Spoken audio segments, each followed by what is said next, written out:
Hey everyone, how are you guys doing? I hope your spring break is going great.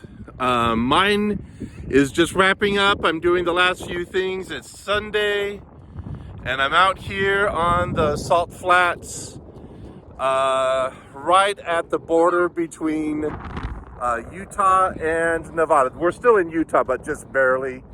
I mean, over that way, that's Nevada, and not a nice part of Nevada. It's a really crappy part of Nevada. Leads to the Great Basin Desert, which if you're into desert, it is beautiful. Anyway, so that's my granddaughter over there, and somewhere back there is my grandson, and that's him, that's my grandson. And they're out running around here on the Salt Flats. And so yes, all of this crap here is salt. And it's not too bad. It's solid where we are here. Most of the Salt Flats right now are pretty gummy because it snowed recently out here and a lot of moisture soaked, and even when I'm stepping on it now, it's soft. It's like walking on carpet. It's really interesting. And this part of the United States is one of the most environmentally sensitive parts of the United States, much like South Florida is, where anything can come in and really wreck things. So there's a lot of activism here in Utah to protect a place like this. Now, what's interesting is that the activists who are interested the most in protecting the Salt Flats tend to be conservatives. Why? Because of the race week. You know, Speed Week, when Speed Week comes out here and people are racing the fastest cars in the world out there on the Salt Flats. And so they're interested in making sure this area is protected. And so it's what I told you guys, that there are conservatives who are interested in environmentalism. There are liberals who are interested in environmentalism. And then there are people with no politics that are interested in environmentalism.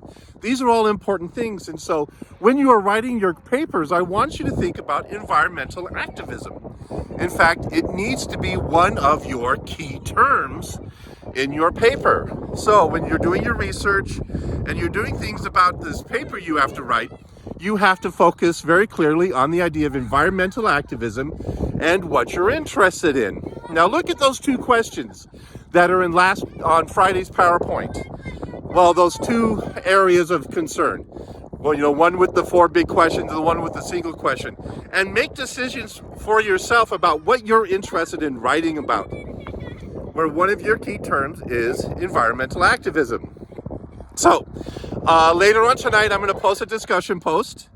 And in that discussion post, I want you to just discuss a type of environmental activism that you are interested in. In particular, how it directly applies to what Johnson is discussing in her essay. So, maybe even identify, I'll give you extra credit, if you can identify environmental groups that are interested in supporting the environmental activism that you do. See, there are the grandkids running around. So, anyway, I hope you enjoy this little video. It's really short. It's in a beautiful place here in Utah, you know, the Great Salt Lake. It's the Salt Flats over there in the distance. That's Utah, where it's starting to snow, it looks like. And so where I'm at, it's not exactly t-shirt weather, but I'm from Utah, so we like to wear t-shirts and shorts. I'm wearing shorts and sandals out on weather like this because it's not below freezing yet. Well, that's because you're silly.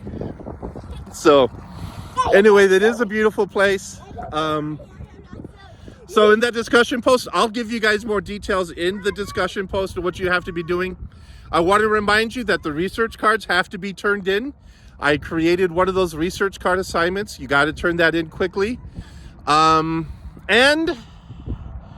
let's get the research done. Let's get this paper written. And remember, on Friday this week, you need to bring with you to class all of your research cards so we could do an in-class assignment with the research cards. Okay?